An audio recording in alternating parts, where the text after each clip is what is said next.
Hey, this is Blaine with S&P Traders, and I'm looking at stocks I'm watching for June the 11th. First one up, KNDI. Played this yesterday off of 6, sold way too early, but heck of a run from 6 to 8. Looking for follow through over yesterday's high, which was 829. So it looks like it's going to gap up over that 8 mark, and then maybe push towards 9 if we can do that. Change this to a candle bar here. There we go. So you can see that high now, 829. So had a consolidation there towards the end of the day. It look like it's going to gap up just a little bit, and then if it can push through that 829 mark, we should continue higher. RSOL, these solars have been hot. So in this one, if we scroll out to the 2-month chart, it's been coming off, so it's ready to pop off the bottom. Looking for follow through there as well. See if we can get a push towards 350 or maybe 4. CSIQ, another solar stock. Looking to see if we can't break through the highs from May and get this thing going again. Nice little pop yesterday, just like with all the solars. So, but now at this point, it needs to break through these highs, and if it does that, it might be ready to take off again for another buck or so.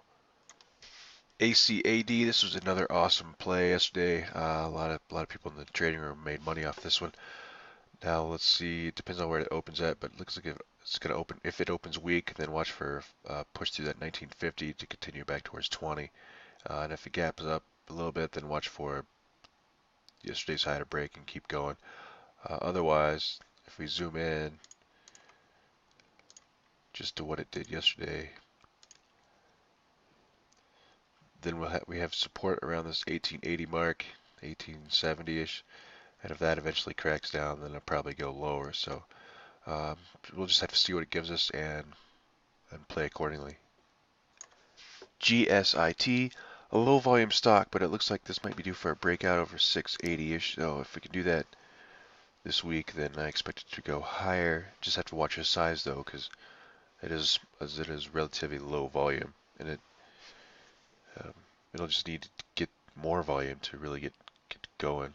Huge gap up though, considering it went from 6 to 650 from over the weekend into yesterday. LEDS, this was a nice breakout yesterday on this trend line, and then finally busted through some of these highs. So if it can now take out this high and get back through 2, I expect it to pop possibly all the way back to towards the highs from April. So nice setup here on this thing. ANAD, I mentioned this chart on Twitter over the weekend, but I'm liking this to keep going higher if it can bust through that 230 mark, which acted as support back in January. So now it's a little bit of resistance. But nice breakout over this 210 area, which I suggested over the weekend, and now we're looking at 230 to keep it going higher, maybe towards 250 or 270. ZIOP, we've played this in the past when it broke through that 2 mark and then popped good towards 3 that day. It dipped back down, then broke through 2 again yesterday. Looking for a weak open and then push through highs to maybe get a push towards 250. We'll just have to see what it gives us, but I like this one to keep on going back up from here. Anyway, there's a few stocks on watch there for June 11th. Let me know if you guys have any questions. Otherwise, I will see you in the trading room.